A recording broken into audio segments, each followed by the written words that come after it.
Hi friends, welcome back to house of MK. Friends, ఈరోజు recipe వచ్చేసరికి మెంతికూర చేపల పులుసు అనమాట. ఈ మెంతికూర చేపల పులుసు ఇందులో 2 రకాల చేపలు వేసామండి. గురువిందలు, కానాకర్తలు చేపలు అనమాట. ఇవి చేయటానికి నేనైతే నాటు ఉల్లిపాయలు తీసుకున్నానండి.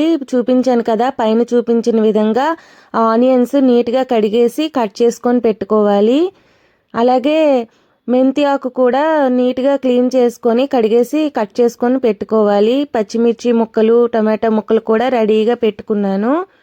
తర్వాత స్టవ్ ఆన్ చేసుకొని కళాయి పెట్టుకొని అందులో తగినంత ఆయిల్ వేసుకొని ఆవాలు, జీలకర్ర వేసుకొని వేగించుకోవాలి. ఇవి కొంచెం వేగిన తర్వాత దీంట్లో మనం ముందుగా కట్ చేసి పెట్టుకున్న పచ్చిమిర్చి అయితే వేసేసుకోవాలి. ఇవి కూడా వేగిన తర్వాత దీంట్లో ఆనియన్ పీసెస్ అన్నీ వేసేసుకోవాలి. ఇదంతా బాగా కలుపుకొని ఫ్రై చేసుకోవాలి. ఇవి కొంచెం ఫ్రై అయిన తర్వాత దీంట్లో మనం కరివేపాకు కూడా వేసేసుకోవాలి.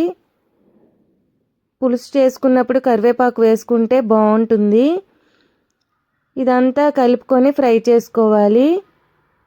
అలాగే దీంట్లో కొంచెం సాల్ట్ వేసుకొని ఈ ఆనియన్స్ గోధుమ కలర్ వచ్చే వరకు ఫ్రై చేసుకోవాలి. ఇవి ఫ్రై అయిన తర్వాత దీంట్లో ఒక 2 స్పూన్స్ వరకు అల్లం వెల్లుల్లి పేస్ట్ అయితే వేసుకోవాలి. ఇదంతా బాగా కలుపుకొని పచ్చివాసన పోయే వరకు ఫ్రై చేసుకోవాలి. ఇది వేగిన తర్వాత దీంట్లో మనం కట్ చేసి పెట్టుకున్న టమాటో ముక్కలన్నీ అందులో వేసేసుకోవాలి. వీటంతటిని బాగా కలుపుకొని వేగించుకోవాలి. అలాగే టమాటాలు కూడా త్వరగా మెత్తబడడానికి కొంచెం సాల్ట్ వేసుకొని ఇదంతా బాగా కలుపుకోవాలి. ఇదంతా వేగిన తర్వాత దీంట్లో మనం కట్ చేసి పెట్టుకున్న మెంతాకు కూర అయితే వేసేసుకోవాలి. ఇదంతా వేసుకొని పచ్చివాసన పోయే వరకు వేగించుకోవాలి. అలాగే దీంట్లో కొంచెం స్పెషల్గా ఉండాలని కొంచెం బటర్ అయితే వేసుకున్నాము. అలాగే దీనికి తగినంత పసుపు, అలాగే ఫిష్ మసాలా, తగినంత కారం కూడా అందులో వేసుకోవాలి. కొంచెం గరం మసాలా కూడా వేసుకొని ఇదంతా బాగా కలుపుకోవాలి.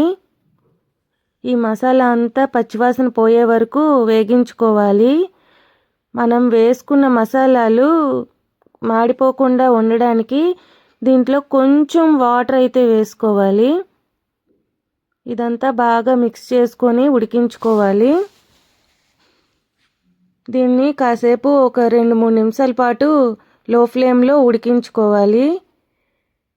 ఇలా ఉడికిన తరువాత దీన్ని కలుపుకొని దీంట్లో మనం ముందుగా నీట్గా కడిగేసి పెట్టుకున్న చేపలన్నీ ఒక్కొక్కటిగా అందులో వేసుకోవాలి.